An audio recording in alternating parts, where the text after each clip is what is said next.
Magandang umaga po sa ating lahat, mga ginigiliw, mga minamahal ng Panginoon. May pag-asa po sa Panginoon. Ang Diyos ay hindi niya po tinitignan ang ating bulok na kahapon, kundi ang tinitignan ng Diyos ay yung hangarin ng puso natin na magsisi at magbagong buhay, mga ginigiliw. Alam nyo, makasalanan pa tayo, minahal na tayo ng Panginoon. God already demonstrated His love for us even when we were still sinners. Ganun po kalawak ang pagmamahal ng Diyos sa atin, mga ginigiliw. Ang ibabahagi ko po sa inyo sa umagang ito, mga minamahal ng Panginoon, ay masakit. Medyo masakit ang salita ng Panginoon sa umagang ito, pero may halong pagmamahal. Opo, meron pong halong pagmamahal, mga ginigiliw. May itatanong po ako sa inyo sa umagang ito. Sino po sa inyo ang nagde-devotion araw-araw? Ang ibig sabihin, nagde-devotion, binabasa mo ang salita ng Panginoon. Sino po? Wala po? Amen. Sigurado ha? Alam nyo, mga ginigiliw, no? Sa akin, no? 9 na taon na po ang nakakalipas. Ito po palagi ang paulit-ulit kong testimony. Hindi pa ako nagmintis kahit isang araw na basahin ang salita ng Panginoon, mga ginigiliw. Mapapansin niyo po sa lahat ng ibinabahagi ko po na salita ng Panginoon, ang binibigyang diin ko palagi, mga ginigiliw, ay yung salita ng Panginoon. Opo, yung patungkol po sa Biblia, patungkol po sa Ebanghelyo, mga ginigiliw. Alam nyo, hindi po natin mararanasan ang himala ng Diyos kung wala po ang salita sa buhay natin. No word, no salvation. Opo. Opo. No word, no faith. Mga ginigiliw. Diba? Kaya, alam niyo po, kung bakit ko po sinabi na tinatanong ko po sa inyo kung sino po ang nagde-devotion sa araw-araw. Alam niyo, ito ay pakikipagrelasyon din natin sa ating Panginoon.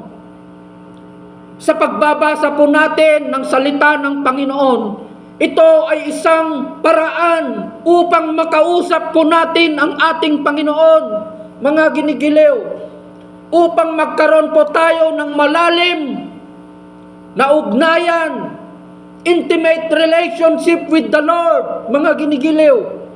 Katulad din po ng isang ama at isang anak. Kung hindi po nag-uusap ang ama at anak, yung mag-asawa sa loob ng isang tahanan, mga ginigiliw, masasabi ba natin na sila ay may tamang relasyon, may ugnayan, mga ginigiliw? Diba? Sakalang ba natin kakausapin ng Panginoon pag yung panahon na kailangan natin siya? Sakalang ba tayo magpapasalamat sa Panginoon kung may natanggap po tayong pagpapala, mga ginigiliw? Hindi pa natin masasabi na pagpapala yan. Alam niyo ang totoong pagpapala, ang tunay na galing sa Diyos na pagpapala, when it is being shared. Pero kung sinasarili mo yan, baka galing sa demonyo yan. Opo. A blessing can only be a blessing when it is being shared.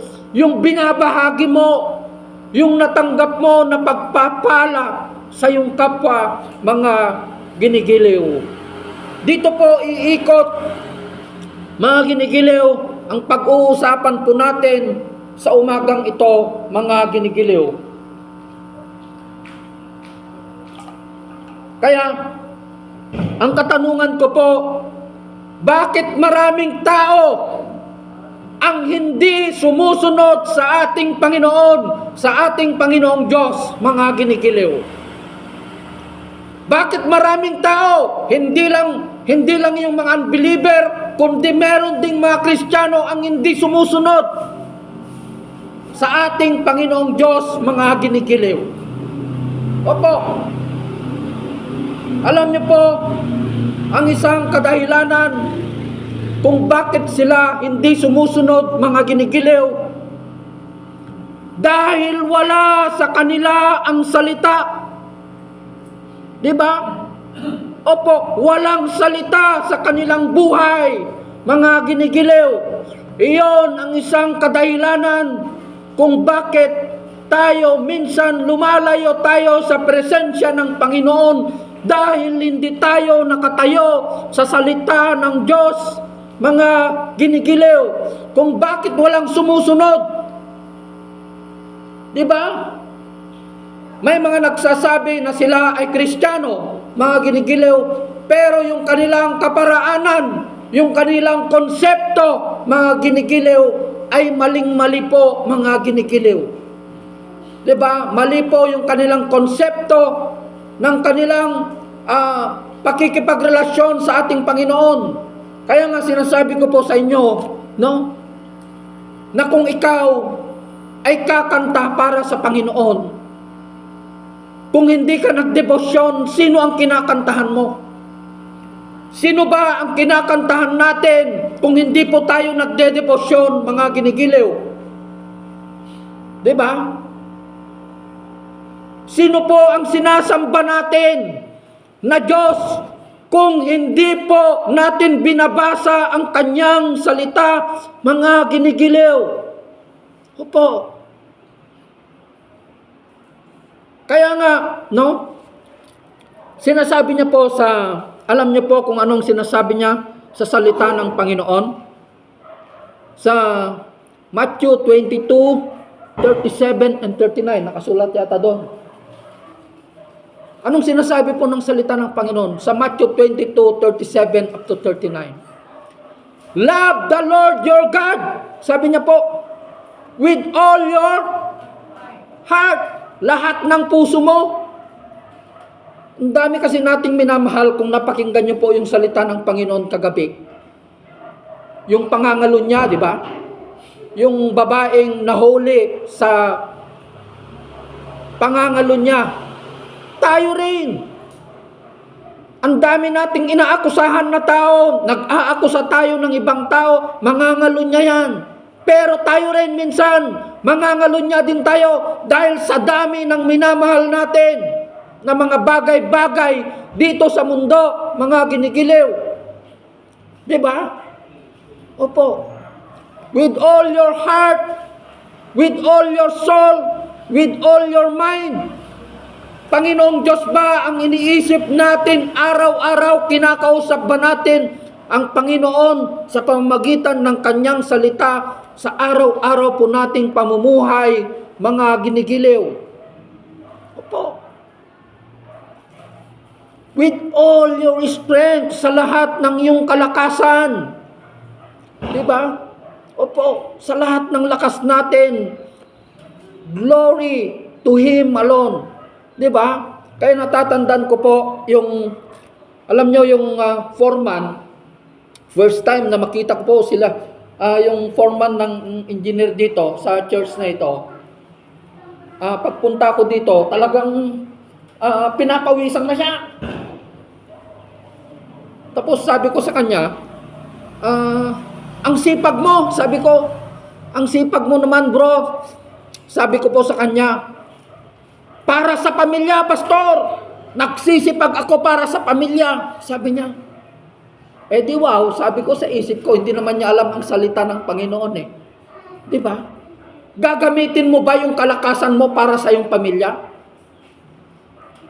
Anong sabi ng Panginoon? With all your strength, do it all for the glory of God. Di ba? Lord, nagtatrabaho ako para sa iyo. Di ba? Lord, para sa iyo to. Kaya nga dapat magkaroon muna tayo ng, vertical ba yung pataas?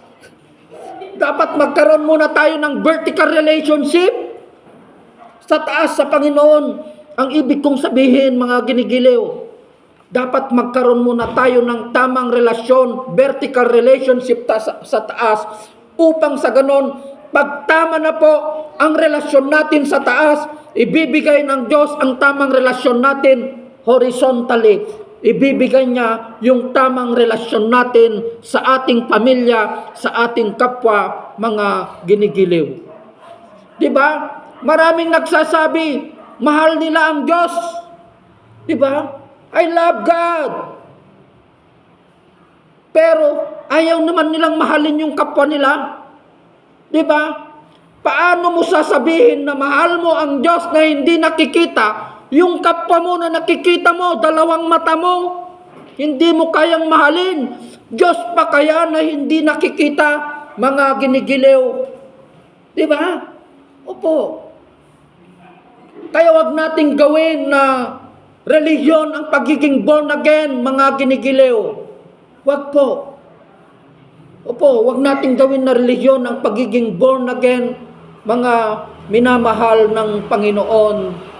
Diba? Alam nyo kung bakit hindi sumusunod ang mga, magbibigay po ako ng salita ng Panginoon na matatagpuan po sa Leviticus, no? Exodus yata to.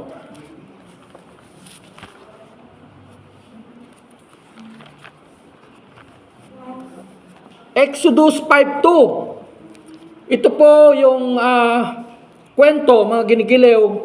Totoong pangyayari po ito nung nakikiusap po si Moises sa Parao upang bigyan sila ng pagkakataon na pupunta sila sa ilang sa bundok ng Sinai upang sila ay magsamba kay Yahweh sa ating Panginoong Diyos, mga ginigiliw. Kaya't pumunta po sila sa Parao, no?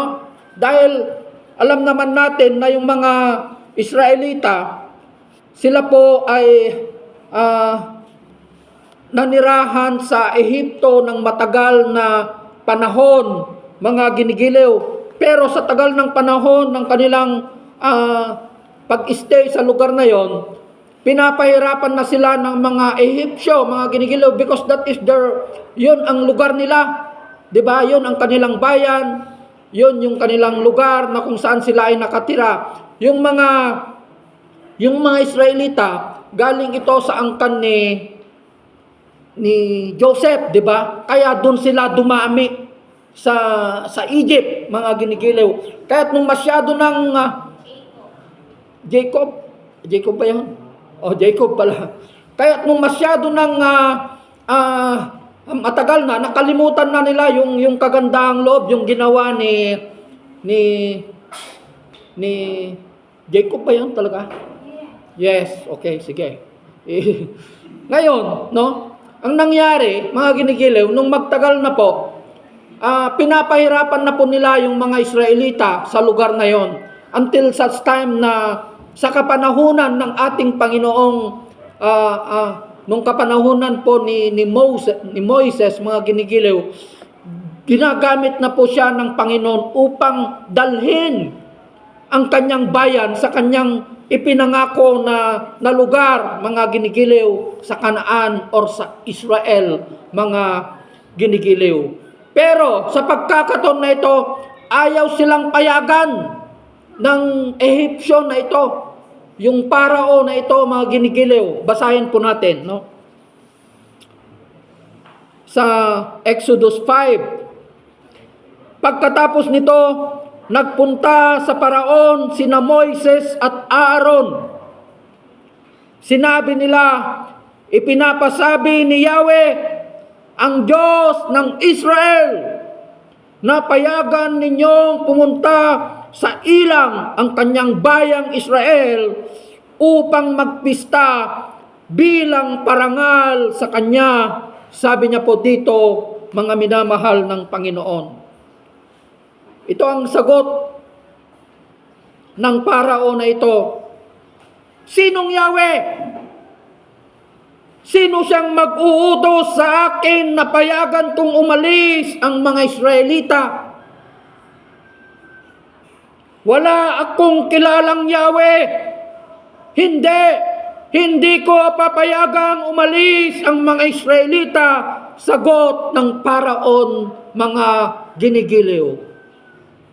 Ganun din po ang mga tao ngayon. Diba?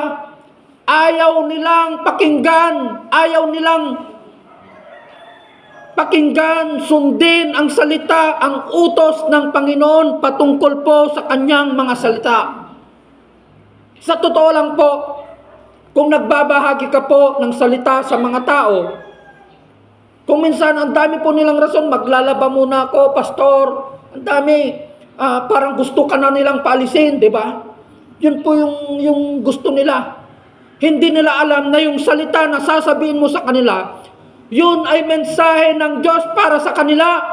Di ba? Ibinigay niya ang kanyang lingkod upang sabihin yung mensahe ng kaligtasan sa atin. Hindi naman pupunta ang Diyos sa harapan mo para sabihin niya kung ano yung maling ginagawa natin Di ba? Opo. Kundi gagamit siya ng isang katawan para ipahayag niya ang magandang balita ng kaligtasan para sa'yo, mga ginigiliw. Ang akala nila pag nagbabahagi ka po ng salita ng Panginoon, ang alam nila, ang mga salitang ito ay pabigat para sa kanila. Ang alam nila, kinakain ng oras yung pagbibigay mo, yung oras nila, kinukuha ng oras, yung oras nila, yung pagbabahagi mo ng salita ng Panginoon sa kanila. Hindi nila alam, mga ginigiliw, na yung salitang ito ang maghuhusga sa atin sa panahon na tayo ay tatayo sa harapan ng Diyos, mga ginigiliw. Ito po ang huhusga, ang salita, mga ginigiliw. Kaya nga inuulit ko na naman, mga ginigiliw, kung wala ang salita sa atin, mga ginigiliw, ano ngayon ang tamang panalangin natin? Po. Kasi kung hindi tayo nagbabasa ng salita ng Panginoon, nananalangin lang tayo.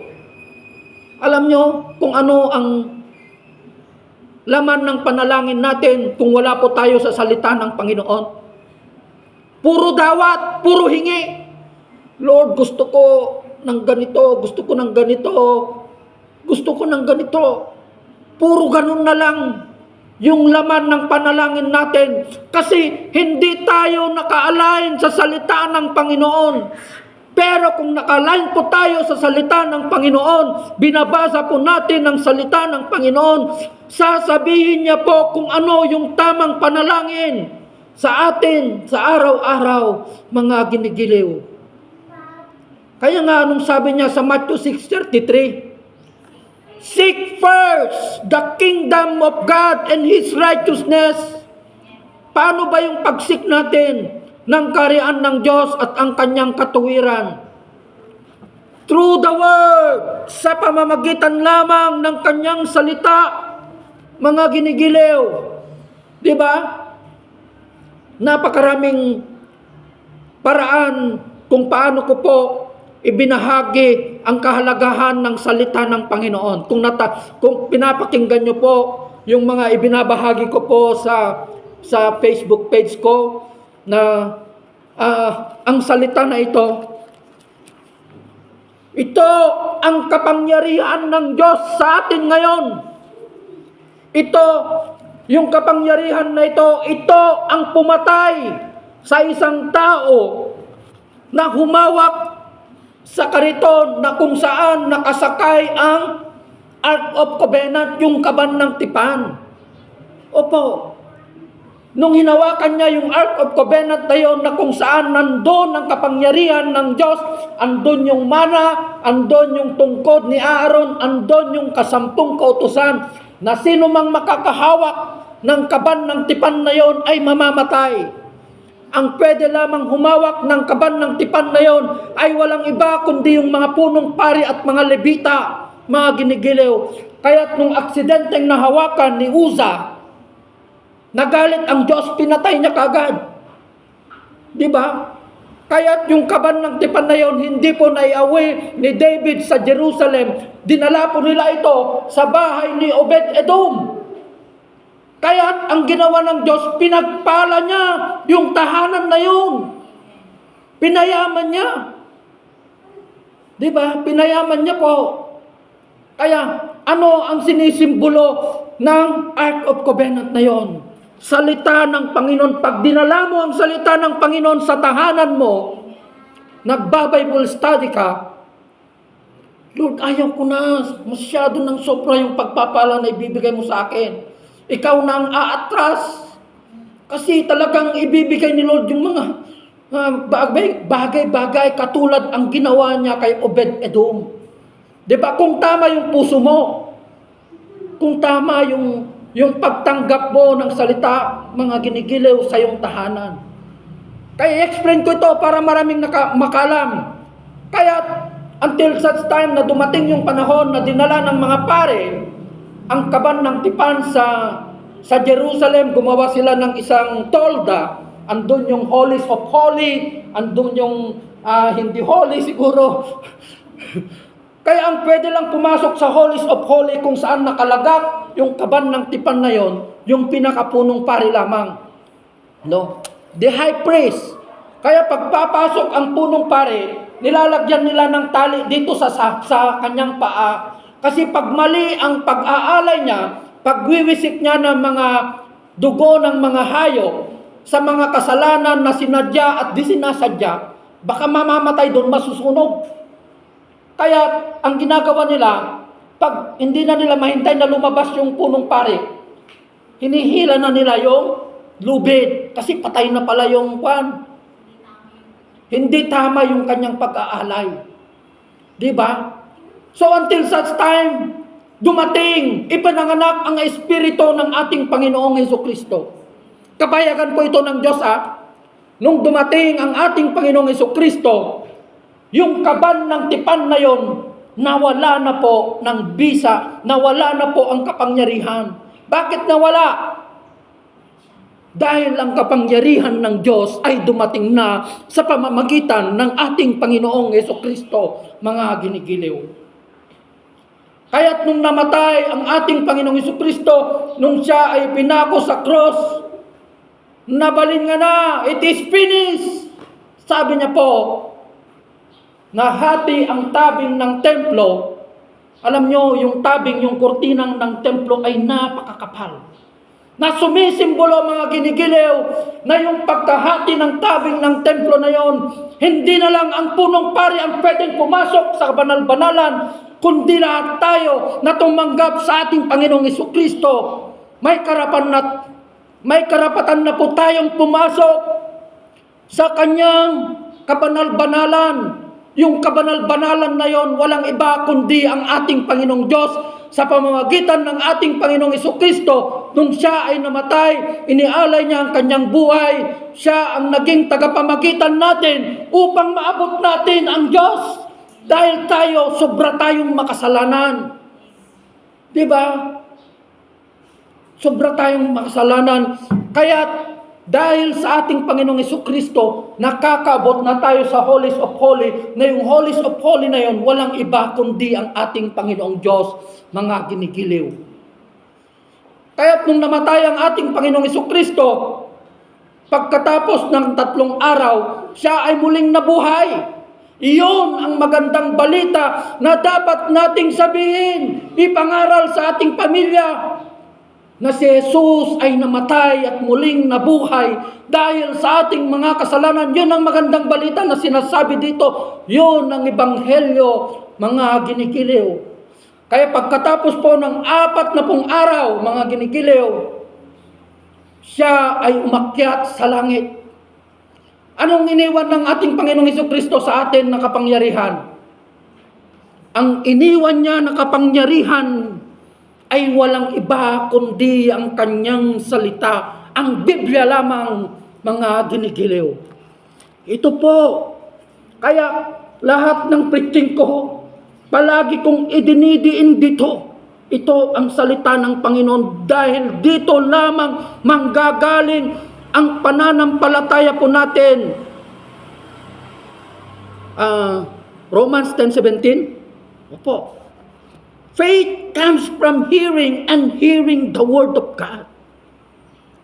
Kaya kung tama yung pananampalataya mo, tama yung Diyos na pinaglilingkuran mo, nagagalit ka nang gumawa ng kasalanan, natatakot ka na.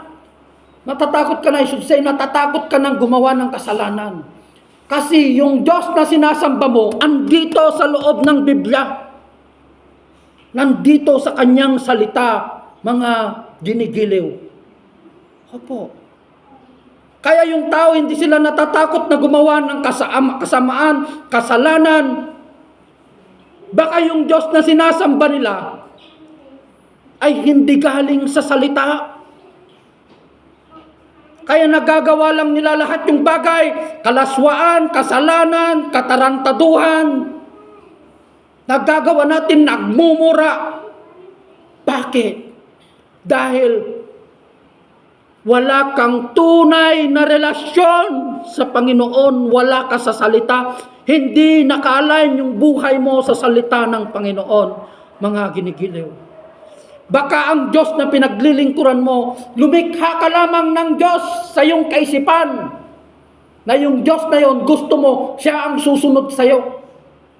Opo, sa araw na ito pupunta ako sa galyera, yun ang sasabihin mo, kasi yun ang Diyos mo Pupunta ako sa tungitan, pupunta ako sa inuman. Yun ang Diyos mo Opo, yun ang sinusunod mo na Diyos Na kaya mo lang siyang manduhin. Hindi po yun ang Diyos na pinaglilingkuran natin. Ang Diyos na pinaglilingkuran natin, banal. Napakabanal, mga ginigiliw. Diba? Napakabanal.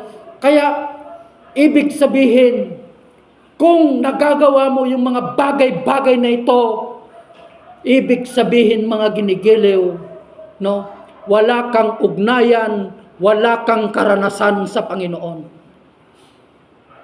Pero kung meron kang karanasan sa Panginoon, nagagalit ka na sa kasalanan. Opo, yun ang isang ebidensya na ikaw ay isang Kristiyano kung ikaw nagagalit ka na sa kasamaan at kasalanan ng mundo, mga ginigiliw. Opo. Kaya, sinabi ko po sa inyo kanina, I went on to say a while ago, sino ang nagdedebosyon? Sinong gustong makausap ang Panginoon? Nandito po ang kasagutan. Kung gusto mong ayusin ang buhay mo, gusto mong ayusin ang sira, wasak na pamilya, wasak na relasyon mo sa kapwa mo, broken relationship, magkaroon ka muna ng tamang relasyon sa Panginoon, mga ginigiliw, sa pamamagitan ng kanyang salita, upang sa ganon, siya mismo ang mag-aayos ng iyong wasak na relasyon sa iyong pamilya, sa iyong kapwa, mga ginigiliw. Opo. Diba? Kaya nga, anong sabi ng Panginoon sa Hebreo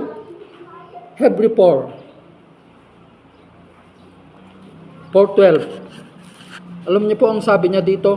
Dito natin makikita na ang kapangyarihan ng Diyos, mga ginigiliw, ng kanyang salita ay napakapangyarihan. Ang salita ng Diyos ay buhay. So buhay ang salita, buhay po ito. Yun din ang sinabi niya sa John 6:63, my word is a spirit. So ibig sabihin yung salita niya may espiritu. Ano pang sinabi niya sa John 15:3? Nilinis na kita sa pamamagitan ng aking salita. I have already cleansed you by the word and by the teachings I have spoken to you. Sabi niya po, mga ginigilaw, ang salita ng Diyos ay buhay at mabisa. Mas matalas kaysa alinmang tabak na sa magkabilay may talim. Sabi niya, mas matalas daw Matalim daw, kaya yung nakakita na kayo ng espada, mas matalas pa daw doon. Ganun daw, katalas ang salita ng Panginoon. Ito'y tumatagos maging sa kaibuturan ng kaluluwa. Imagine that, pati kaluluwa mo, tatamaan niya yung kaluluwa mo at espiritu mo, mga ginigiliw ng mga kasukasuan. Alam niyo ang kasukasuan? Di ba?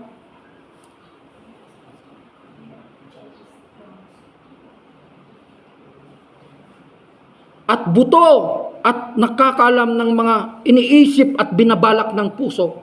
Imagine that, yung salita alam niya yung nilalaman ng isip at puso mo. Ganun kakapangyarihan ang salita na ipinapangaral ko po sa inyo. Kaya lahat po ng preaching ko, palagi kong dinidiin ito, mga ginigiliw, ang salita. Walang ibang nakapagbago sa akin, mga ginigiliw, hindi ang relihiyon ko. Hindi po. Walang kalagtasan sa relihiyon. Walang Diyos sa simbahan. Wala po ang Diyos dito sa loob ng simbahan. Pag alis natin dito, nakasara na po yan. Ang Diyos ay nasa puso natin kung tinanggap mo ng Panginoong Jesucristo bilang Diyos at tagapagligtas ng iyong buhay. Yun ang sinare ko po kagabi kina Harold, ng mga kabataan, kina Cesar, mga ginigiliw. Diba? So kung tinanggap mo ng Panginoong Jesucristo bilang Diyos at tagapagligtas ng iyong buhay, your body is now the temple of the Holy Spirit. Yung katawan na yan, templo na yan ng Diyos. Gusto mo ba yung templo na yan gamitin mo sa pakikipagniig sa isang bayarang babae? Gagamitin mo pa rin ba yung templo na yan para uminom ng alak? Hindi po.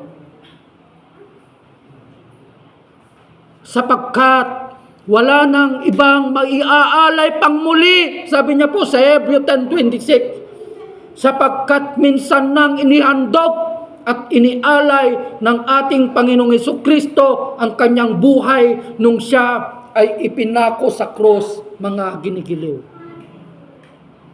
Pero matapos mong malaman ng katotohanan, tinanggap mo ang Panginoong Jesucristo, natanggap mo ang kanyang kaloob, subalit bumabalik ka na naman sa dati mong kasalanan, falling into sin yun. Living into sin, I should say. Bumabalik ka na naman sa dati mong ginagawa. You are putting again Jesus Christ into shame. Ipinapako mo naman si Jesus sa krus. Wala na siya dito. Wala na po siya dito. Ibinaba na po siya. Siya ay muling nabuhay.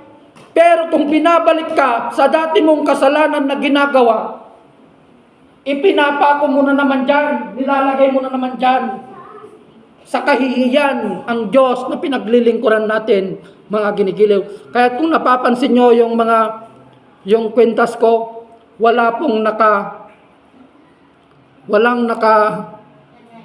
nakalagay, wala pong nakapako dito kasi siya ay muling nabuhay. Kaya yon ang tinatanong ni Maria nung andun siya sa libingan ng ating Panginoong Jesucristo. Bakit mo hinahanap ang buhay sa daigdig ng mga patay? Sabi niya. Diba?